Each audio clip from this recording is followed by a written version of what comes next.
falando no nosso coração através do teu filho, do teu servo. Então, ó Pai, usa mesmo ele essa noite. Eu tenho certeza, ó Pai, que ele é ferramenta nas tuas mãos para estar abençoando as nossas vidas aqui essa noite. Obrigado pelos nossos visitantes, obrigado por tudo, Pai. Fica mesmo, Pai querido, para todos sempre, nas nossas vidas, em tudo que temos, que somos e que viemos a ser. Por isso que nós te aplaudimos mais uma vez. Aleluia, glória a Deus. Graça e paz, igreja. Amém. Glória a Deus. Primeiro um recadinho aí, o cara colocou aí hoje do 40 dias de oração e jejum, tá? Vou falar primeiro desse assunto. Vai começar dia 21 de agosto até dia 30 de setembro. Vai ser um período que a gente vai estar clamando o Senhor pela nossa igreja. Então o pastor colocou um alvo, um desafio para a gente. É que cada um vai escolher 15 minutos do dia durante esses 40 dias para poder estar orando, clamando pela nossa igreja. Onde você estiver, tá? Se você estiver no seu trabalho, em casa, mas é 24 horas de 15 em 15 minutos. Você vai 15 minutos para cada pessoa para poder estar orando. Tem muita vaga aqui ainda, muita gente para pôr o nome, tá? Então depois vai estar passando a lista aí, coloca o seu nome. Essa oração foi colocada, esse livro, né, esse trabalho, eles são 40 dias de jejum e oração. A oração a gente vai fazer a nossa parte, e o jejum você vai determinar entre você e Deus o que você vai escolher fazer nesse jejum. Mas vai ser período de bênção, né, para a sua vida. A gente conta com a colaboração de todos, né, para poder estar ajudando e clamando pela igreja do Senhor. Amém? Eu queria em primeiro lugar aqui agradecer a Deus e falar com o Senhor da minha felicidade de estar aqui. A gente sabe que tem quase 10 anos de escola bíblica dominical, mas vocês não sabem como é diferente, né? Ficar com esse monte de olho arregalado, apesar que fica todo mundo no banco para trás, né? Eu vou até chamar todo mundo para frente, igual faz na escola dominical. Mas hoje eu vou perdoar. Queria falar com a Daniela, eu já tomei 2 cantadas, que eu estou bonitão, tá? Então, Daniela, abre seu olho, tá? Queria agradecer a oração dos amigos, dos meus parentes, né, de todas as pessoas, né, que estão aqui, muitos que oraram pela minha vida. E hoje, né, talvez chegou o dia a gente poder compartilhar um pouquinho da palavra do Senhor. Eu gostaria que vocês abrissem a Bíblia de vocês em Hebreus 13:8. Quem é do Facebook aí, está vendo muita piadinha, né, do caçador de Pokémon. Ele fala assim: você que gosta de caçar Pokémon, quero ver você encontrar Filemon, Obadias, né? Mas eu escolhi um livrinho tranquilo para você encontrar aí, que é o livro de Hebreus, capítulo 13, versículo 8.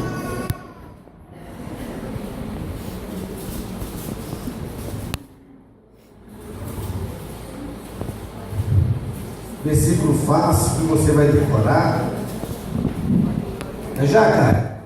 Quem encontrou aí diz: eu amo a Bíblia. Quem não encontrou diz assim: eu também. Mas é um versículo para você guardar no seu coração, para você não esquecer jamais. Hebreus 13:8 diz o seguinte: Jesus Cristo é o mesmo ontem e hoje e eternamente. Então Jesus Cristo é aquele que não muda, é o mesmo o tempo todo. Então nós vamos falar um pouquinho sobre aquilo que é a essência do Senhor. Ok? Todo mundo está preparado para poder aprender um pouco mais da palavra de Deus, conhecer um pouco mais aquele que é o autor e consumador da nossa fé? Amém? Amém. Então vamos orar? Deus de poder, Deus de glória, nós clamamos o teu sangue, ó Pai, nesta noite. Que o Senhor, ó Pai, derrame bênção sem medida sobre as nossas vidas. Deus, que o Senhor fale conosco nesta noite. Que o Senhor, ó Pai, rasgue os nossos corações. Tira, Pai, tudo aquilo que está duro, tudo aquilo que está podre, tudo aquilo que está morto, ó Pai, de dentro de nós.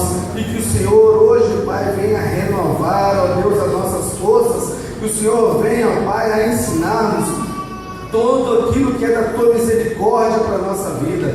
E que o Senhor, ó Pai, venha a fazer, ó Pai, um renovo, uma transformação. Deus, o Senhor possa colocar o Teu Espírito Santo, Deus, ao lado de cada um aqui hoje. E que o do Senhor, ó Pai, possa falar conosco. Use, ó Pai, da minha vida como instrumento do Senhor. Toque nos meus lábios, ó Pai, para que de mim não saia nada, mas que tudo, ó Pai, possa vir do Senhor, ó Pai, nesta noite. Clamo ao Senhor, glorifico ao Senhor e sei, ó Pai, que a nossa vitória já está garantida no santo nome do Senhor Jesus. Amém? Então, se a gente vai falar um pouquinho da essência de Jesus, eu tenho que contar para vocês uma história que está lá no livro de Marcos, capítulo 8, versículos de 27 a 29, onde Jesus caminhava com seus discípulos, né, com a patota dele, com a galera dele, né, para a cidade de Cesareia de Filipe. Enquanto ele caminhava, essa mulher vai prosperar, em nome de Jesus, obrigado. Enquanto ele caminhava com aquela turma, com seus discípulos, ele virou e falou assim: o que o povo diz que eu sou? Aí um falou assim: tu és João Batista. O outro falou o seguinte: tu és Elias. E o outro falou: tu és um dos profetas. Aí Jesus veio e fez aquela pergunta para os seus discípulos: e vós, o que dizes que eu sou? E o que o Senhor quer perguntar para a igreja dele hoje, e o que o Senhor falou no meu coração durante toda essa semana, é: o que dizes que eu sou? O que a gente acha que Jesus é? Essa é a pergunta que eu quero que fique guardada no nosso coração. Para você, quem é Jesus? Você já ouviu falar a respeito de Jesus? Você já ouviu muita gente contar a respeito de Jesus? Mas para você, realmente, o que está no seu coração que é Jesus? Neste exemplo, onde Jesus estava com seus discípulos, né, ele queria mostrar qual é diferente a visão daquelas pessoas. Então hoje, de nós, ele também quer saber qual é a sua visão de Jesus. Sabe que para você e para mim, Jesus é simplesmente uma caixinha de primeiros socorros, onde a gente só recorre ao Senhor no momento onde a gente está precisando dele de uma cura, a gente está com dor de cabeça e a gente começa a lembrar de Deus, ou a gente está com uma doença mais grave e a gente começa a voltar para o Senhor. Sabe que é nesse momento que a gente começa a entender que simplesmente a gente acha que Jesus é só uma caixinha de primeiros socorros, onde a gente vai lá quando a gente está precisando? Será que é essa a visão que nós temos de Jesus? Ele é só simplesmente a minha cura? Será que ele é só simplesmente aquela pessoa que eu posso pedir e clamar para poder estar me sarando? Será que ele é só isso? Outra coisa que eu queria te perguntar: será que Jesus, para nós, é só simplesmente uma placa de igreja? Ele é só nossa religiosidade? Ele é só... eu acho que Jesus está só na igreja católica, eu acho que Jesus está só na igreja evangélica, ou dentro da igreja evangélica ele está só lá no Universal, ou ele está só aqui na Betânia. Sabe que Jesus para mim é só isso, uma placa de igreja, um livro aberto no Salmo 91, que está até aquela folha velha? Jesus para mim é só isso? Somente uma placa de igreja? Ou Jesus para mim é só simplesmente o fantasminha camarada, aquele cara que eu sei que existe, está aqui do meu lado, vê tudo que eu faço de errado, mas não faz diferença nenhuma para a minha vida? Será que Jesus é isso para mim? O fantasminha camarada que não me regula, que não me transforma, que não me molda? Esse é Jesus para mim? Ou será que Jesus é para mim o meu empregado, onde eu ordeno, onde eu determino, onde eu exijo que as coisas aconteçam? Será que para mim Jesus é esse cara, onde todas as vezes que eu quero alguma coisa, eu viro e falo assim: eu determino que isso aconteça, eu quero que isso aconteça, eu exijo que isso seja do meu jeito? É esse Jesus que a gente acha que ele é? Será que é só isso? Ou será que Jesus é para nós simplesmente um pote de ouro, onde eu só fico atrás dele procurando bênçãos, onde eu fico atrás dele somente procurando poder, onde eu fico atrás dele procurando prosperidade para a minha vida? Esse é Jesus? Jesus para mim é só simplesmente um cartão de crédito, a senha 1, 2, 3, 4, que eu uso ele a hora que eu quiser, na hora que eu bem entender. Esse é Jesus para você? Hoje a gente vai falar um pouquinho sobre 3 tipos de Jesus: um Jesus histórico, um Jesus teológico e um Jesus espiritual. O Jesus histórico é aquele que a gente já conhece, já ouviu falar, e a gente lê muito na Bíblia. Consta na letra. É aquele Jesus que deixou o seu lado Deus, deixou de estar com Deus, nasceu como homem, viveu uma vida simples. Ele, logo após isso aí, ele teve a obra dele, consumou a obra dele, morreu na cruz pelos nossos pecados e fez conhecer tudo isso na Bíblia Sagrada. Esse é o Jesus histórico. Esse é o Jesus que a gente conhece, que está simplesmente na letra. Tem também o Jesus teológico. É aquele que fala de predestinação, de doutrina. É o Jesus que a gente fala da imutabilidade. É uma forma mais complexa e às vezes até divergente de conhecer Jesus. Talvez essa parte teológica seja a parte que mais dá briga no nosso meio, mais diverge as opiniões, mais diverge os pontos de vista. Essa aqui é uma parte de Jesus que a gente chama de parte teológica. E tem a parte que a gente quer falar hoje, daquele Jesus que é libertador, daquele Jesus que é salvador e redentor das nossas vidas, do Jesus que nos justifica, de um Jesus que ele é amoroso, que ele é eterno. Porque quando a gente tem que falar de Jesus, a gente tem que falar que ele é o mesmo ontem, hoje e vai ser eternamente o nosso Deus, o nosso eterno Salvador. Então, como a gente está falando da essência de Jesus, eu quero te confrontar hoje algumas coisas que você precisa conhecer: o que Cristo é e o que ele fez. Depois disso a gente vai rever. Eu quero saber o seguinte: se você está preparado para hoje você mudar a sua concepção de quem é Jesus. Se você hoje está com o coração aberto, se hoje tem um território favorável para o Senhor no seu coração, para você entender e saber quem é verdadeiramente o Senhor Jesus Cristo. Amém? Então eu quero que você hoje possa abrir o seu coração para você entender grandes coisas que Deus fez bem no passado, Deus fez hoje e aquilo que Ele vai fazer eternamente. Amém? Então que você possa preparar o seu coração agora para você ouvir um pouco mais daquilo que é a força do Senhor na nossa vida. Deus é o nosso alicerce, Ele é o nosso suporte, Ele é a nossa fortaleza, Ele é nosso braço forte, é o nosso lugar seguro. Você já parou para pensar nas vezes que às vezes que você está muito triste mesmo, que você tem aquela vontade de não falar nada com ninguém, que você se fecha no seu quarto, na sua solidão, e às vezes você se coloca de joelho e você começa a clamar ao Senhor, você começa a colocar todos os seus problemas na mão de Deus, e às vezes você não tem força nem para falar com Deus, às vezes você só tem força para chorar. Quando você começa a falar com Deus alguma coisa sobre um problema, você não consegue, você está sem forças. Então a gente quer falar que Deus é quem vai te dar força, Deus é quem te enche de força, Deus é aquele que vai fazer todas as coisas na sua vida fluir de uma forma vigorosa. Amém?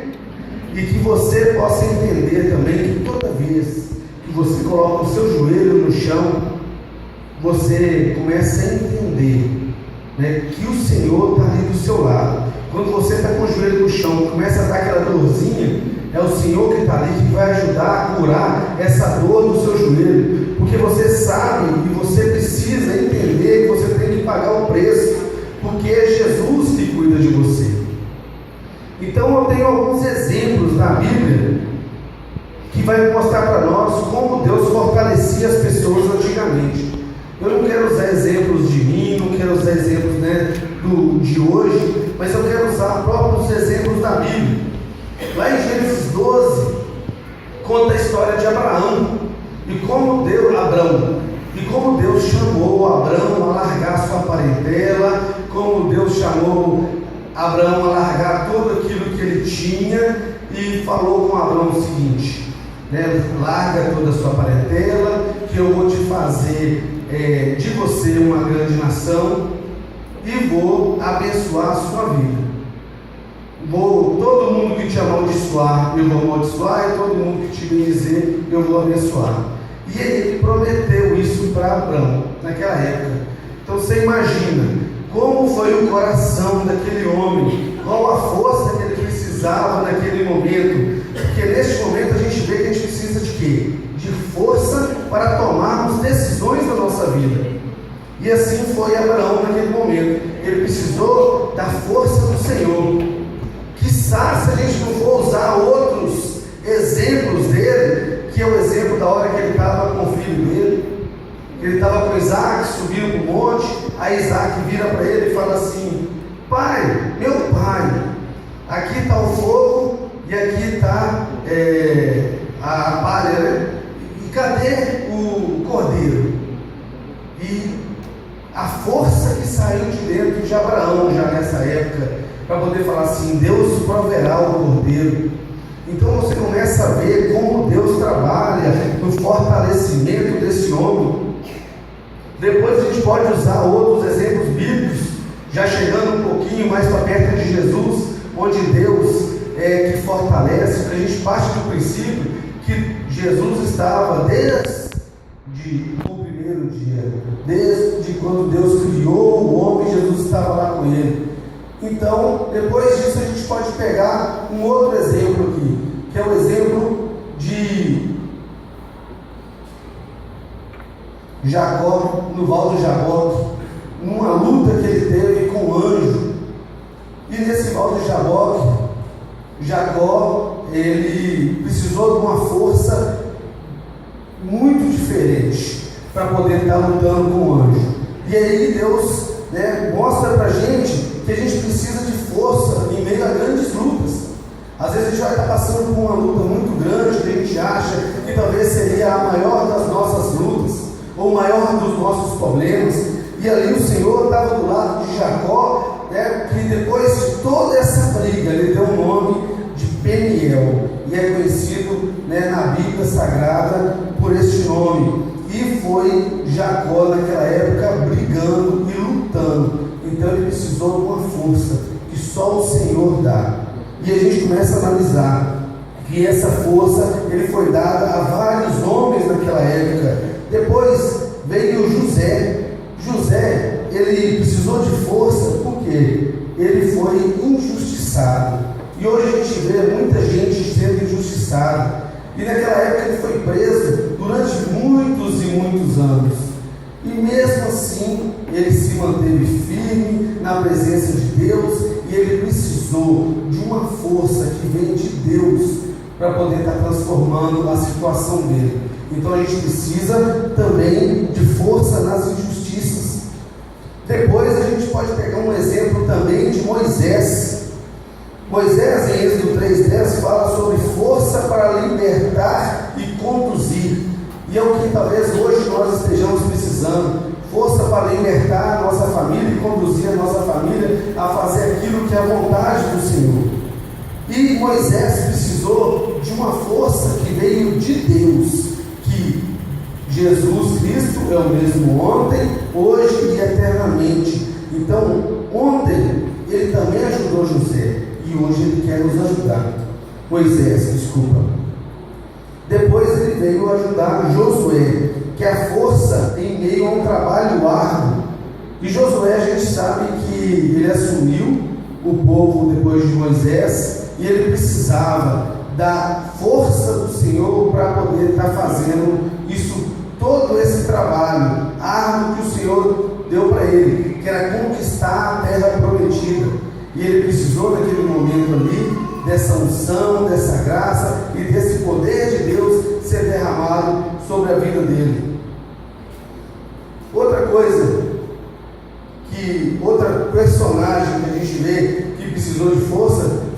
nosso irmão do louvor falou aqui hoje, é Davi. Ele precisou, de força contra aquele gigante filisteu. E a gente conhece, já sabe de tudo aquilo que aconteceu com ele. Davi foi um homem segundo o coração de Deus, um homem que foi querido por Deus, mas o Senhor precisou em vários momentos da vida dele fortalecer a vida dele para que ele fizesse tudo aquilo segundo que fosse a vontade do Senhor. Então Davi também é um homem que precisou da força de Deus. Amém? Daniel, no livro Daniel 3:25, fala sobre a força para aquelas pessoas que são fiéis. A gente pega o exemplo também de Sadraque, Mesaque e Abednego, que eles foram fiéis, porque o pessoal naquela época mandou que as pessoas se prostrassem diante de ídolos, e eles falaram naquela época que não iam se prostrar diante de ídolos. E por causa disso eles falaram assim: não, beleza, vamos pegar Sadraque, Mesaque e Abednego e vamos jogar eles dentro de uma fornalha ardente. Mas aí, quando jogaram ele na fornalha ardente, nada aconteceu com eles. Muito pelo contrário, quando foram olhar, lá dentro tinha uma quarta pessoa, que muitos dizem que é a presença do Senhor que estava lá com ele. Era a força de Deus agindo na vida também de Sadraque, Mesaque e Abednego. E para finalizar, a força diante daquilo que é impossível para as nossas vidas. Aí a gente pega o exemplo de Daniel 6:22, onde Deus fechou a boca dos leões. O rei Dario teve compaixão de Daniel, mas mesmo assim já tinha assinado um decreto que queria matar Daniel, e colocou Daniel a noite inteira lá com os leões, e não aconteceu nada. Chegou de manhã e perguntou: Daniel, e Daniel apareceu lá e falou assim: meu Senhor fechou a boca dos leões. Então, às vezes, daquilo que você acha que é impossível de acontecer, Deus também te dá força. Às vezes você acha que é difícil demais. Não, agora não tem jeito mais. Agora acabou toda a minha esperança, acabou todas as minhas forças. E é neste momento que o Senhor vem, aparece e muda as circunstâncias. Quando eu decidi falar um pouquinho sobre isso, sobre força, parece que Deus durante a semana toda começa a provar o quanto que nós somos fortes na presença dele. Na semana passada a gente falou sobre família, para a igreja do Floresta. E quando a gente falou de família, eu passei a semana inteira com problema lá dentro de casa. Não sei o que é isso, ou então a granada da TPM. Mas isso sempre parece que quando a gente decide uma palavra para poder falar com a igreja, Deus vai dando um monte de experiência durante a semana para você começar a entender aquilo que é a força do Senhor na nossa vida. Então essa semana foi uma semana muito atribulada, onde a gente pôde ver que o Senhor é que nos fortalece, o Senhor é aquele que nos capacita. Eu poderia citar muitos outros exemplos aqui. Exemplo de Jó, de Neemias, de Jeremias, de Elias, Salomão, Jonas. Existem tantos personagens na Bíblia, existem tantas pessoas que passaram por momentos difíceis, muitos foram escravos, muitos foram levados cativos, muitos passaram por momentos de tristeza, mas mesmo assim, muitos deles continuaram na presença do Senhor. Muitos deles se renderam verdadeiramente de coração àquilo que era a boa, perfeita e agradável vontade de Deus. Mas aí a gente começa a voltar então para hoje. Se ontem o Senhor nos deu força, ou o Senhor nos mostrou na palavra dele que ele deu força para esse monte de homem de Deus, eu também quero, cada dia mais aprender como Deus coloca força na vida das pessoas. Então a gente começa a trazer hoje. Então o Senhor é o mesmo ontem, hoje e para sempre ou eternamente, depende da tradução. Então a gente vai começar agora a contar algumas histórias daquilo que foi a força do Senhor sendo aplicada no momento de hoje. Lembrando que a gente vai falar aqui da época que estava Jesus trabalhando, Jesus fazendo a obra dele, Jesus cumprindo o seu chamado, até os dias de hoje, onde nós estamos escrevendo a força do Senhor na nossa vida. Então, primeiro nós vamos falar em Mateus 8:10, que vai falar do centurião de Cafarnaum, onde a gente vê o que aconteceu na força daquele homem, é força e fé. O centurião de Cafarnaum, ele chegou perto de Jesus e falou assim: Senhor, meu servo está endemoniado, está cheio de problema, e eu preciso que o Senhor venha me abençoar, possa abençoar a vida dele, porque ele precisa ser liberto. E aí o Senhor falou assim: não, vamos lá nós dois, e nós vamos orar lá e ele vai ser liberto. Ele falou assim: não, eu não sou digno que o Senhor entre debaixo do meu telhado. E aí ele falou assim: eu também sou homem dado à autoridade. Então, se eu sou homem dado à autoridade, eu sei que quando eu falo para aquele vai, quando eu falo para esse vem, quando eu falo para esse faz isso, faz aquilo. E o Senhor começa a mostrar para nós, e ele falou assim: nem em Israel eu vi um homem com tamanha fé. E assim tem que ser a nossa vida.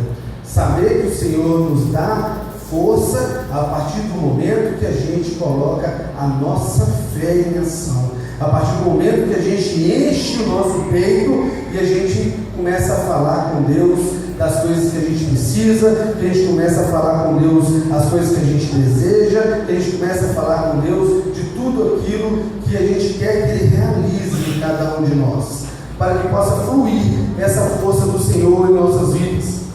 Um segundo exemplo para hoje seria a mulher do fluxo de sangue. A gente já conhece, né? Está careca de saber da história da mulher do fluxo de sangue. Tinha 12 anos que ela padecia esse problema, e o Senhor, naquele momento, ele sentiu que saiu virtude da vida dele. E ele perguntou: quem tocou nas minhas vestes? E ela, com temor e com tremor e com temor, ela virou e falou assim: sou eu. E contou para ele toda a verdade para a vida dele. E aí a gente começa a ver que a gente precisa de força e coragem para a nossa vida. Se a gente não for corajoso, destemido, ousado diante do Senhor, vai ficar sempre difícil para a gente receber essa força de Deus. Porque a gente começa a analisar que esses exemplos bíblicos começam a nos mostrar, falar de encontro ao nosso coração, que a gente precisa às vezes ter coragem de falar com o Senhor as verdades que existem na nossa vida. Porque às vezes muitas das situações que nós temos passado, que nós temos vivido, que estão nos rodeando, são fruto às vezes da gente não falarmos a verdade com o Senhor. E às vezes quando o Senhor fala assim: está precisando sair força de mim, e aí a gente se esconde, aí a gente não faz aquilo que o Senhor quer, que é rasgar o nosso coração e falar com o Senhor: Senhor, me fortalece, Senhor, me dá força, porque está difícil. E a gente precisa usar esses exemplos que a gente conhece na Bíblia. Depois a gente vê a mulher cananeia, que vai falar sobre força e sabedoria, está em Mateus 15:27. A mulher cananeia, ela chega perto de Jesus e pede ele uma bênção. E ele fala só simplesmente com ela: como que eu posso deixar de dar para meus filhos para dar para os cães? E ela, com muita sabedoria, responde ao Senhor: mas até os cães comem dos farelos que caem da mesa dos seus mestres ou dos seus donos, dependendo da tradução. E aí a gente começa a ver e enxergar que a gente precisa de sabedoria para poder estar pedindo a Deus força para a nossa vida. Muitos falam que a gente pedir força, não vou pedir Deus graça, porque se eu pedir força eu mato um. Não tem muita gente que fala assim, que se pedir força eu já chego dando uma voadora, que se eu pedir força eu já chego já estrangulando, arrancando o pescoço. Mas até para a gente poder pedir para Deus força, nós precisamos de sabedoria.